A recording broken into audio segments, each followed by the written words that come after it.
Hey guys, Andre here of cinemorph.com. Today again a Hot Toys Iron Man release. Actually it's not a full figure this time, it's only a torso but with quite a cool base and some nice light up functions. It's the DS003, which means it's a diorama series piece. It's actually a Mark III construction version set. So you only get the torso with some cool base parts and some nice light up functions, and this figure you see on the right is a separate figure, which is a Tony Stark Arc Reactor creation set, but it fits of course perfect to this diorama. So stay tuned for the video review. As usual, just a quick overview on the box and then all the details on the set. Alright, let's have a quick look at the box. As you can see, it's the construction version Mark III DS003. Nice red box, quite popping. Bright red, blood red or cherry red. I don't know if the camera really picks up this red correctly, as it's usually also a problem on the different paint applications on the Iron Man suits. So, but it's quite a nice red, popping red here they're using. Inside you just have a layer and a shoe style box. So basically nothing really special, but it fits definitely the tone and the mood of this diorama set. So let's continue with the actual main piece in this set, which is this 1/6 scale torso of a Mark III. As you can see, I already removed this chest plate cover, which reveals an amazingly detailed understructure or inner workings of this Iron Man torso here. And it's basically quite easy, and you just can snap on the plate like this. It will hold in with 2 pegs.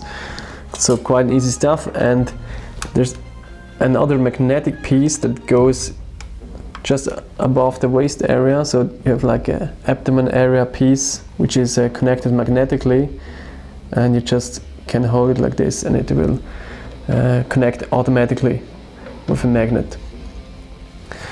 Then some other details on the torso. So basically it's not articulated. You don't have joints in here, you don't have joints in the elbows, you can't rotate or bend something. So if this is your desire, then please wait for the full figure, which is then a die-cast 1/6 scale figure of the Iron Man Mark III, which probably will be an amazing piece. So yeah, some other details. As you can see, lots of cables going down and some microchips, plates, some motherboard stuff. All very cool. Also here on the right side you see some different colored cables. And if we have a bit more of a close look on the upper side, you see it's hooked to the ceiling with these 2 hooks. And these are, I think, actual metal chains. And they connect, of course, to the ceiling piece. So how does this work? Actually, you have to set up the whole diorama by yourself. So you have some different pieces, like for example this ceiling piece is one piece, then we have this pillar, this black pillar going down, which you then connect to the DX base here on the back side. And this DX base has basically the same components as a usual DX base with these 2 LEDs here. And then you have this nice metal, well, it's a plastic crate, but it looks like metal. It's quite nice painted, a nice silverish paint application, which is fixed on the base. And inside there you have some different sockets where you can just connect the different cables, and one of these cables has of course actual current and power working. I think it's the big one here connecting below the torso. So you have to connect the torso with one cable, and with another cable running just to the ceiling you will connect the ceiling LEDs. These 3 cables here on the left, they're just like dummy cables, so there's no power in there, but it's cool to just widen the whole diorama set a bit, and it looks really nice. So the paint application on the torso is extremely well done, as usual with Iron Man pieces of Hot Toys. So before we continue to the light up function, just have a quick look at the ceiling part. As you can see, on the top of the ceiling you have this Iron Man movie logo going on. It's a nice detail. So one of the the reasons to get this set is of course the light up functionality.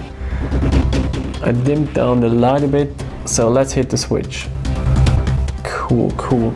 So you basically have the main light up functionality on the arc reactor, and then of course in the eye sockets. If I switch the other light off, you will see there are even some blue highlights on the arm pieces or the gauntlets. So that's quite nice, and it really looks cool in hand. And then of course we have the eye sockets lit too. Then the two LEDs on the bottom, and then there are two yellow style LEDs on the ceiling.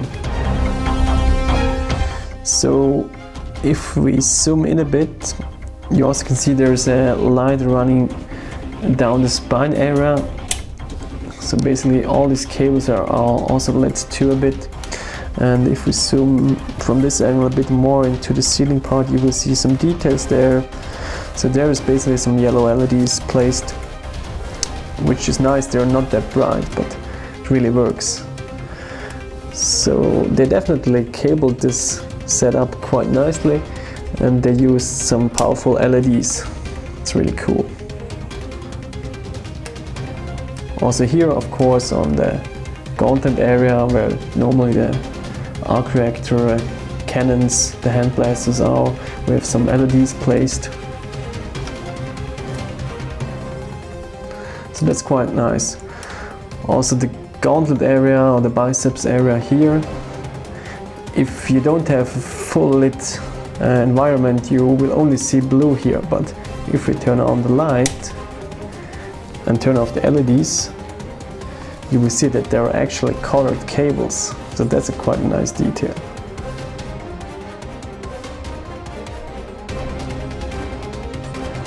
Okay, one major topic is of course the height of this piece. So here we have Tony not standing on the base, and it works perfect. So you definitely can do some diorama poses working, like for example Tony working with some tools on the torso. This is absolutely no problem. But the bigger problem is that the absolute height of the set is much higher than an actual D12 shelf, so you don't have a chance to fit it in a D12 like this.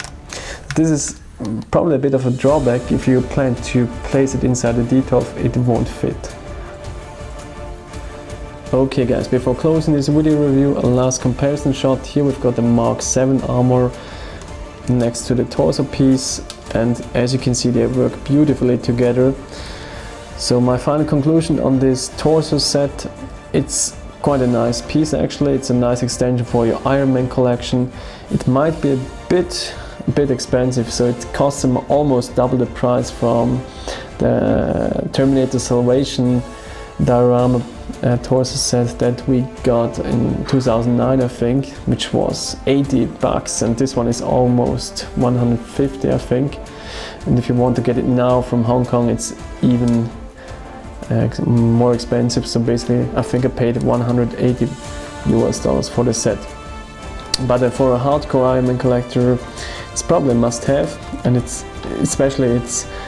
shortening a bit the wait for the real thing, which is the die-cast Mark 3 release, which is coming probably out in the next few weeks, I hope. So yeah guys, I hope you enjoyed. Thanks for watching, and until next time.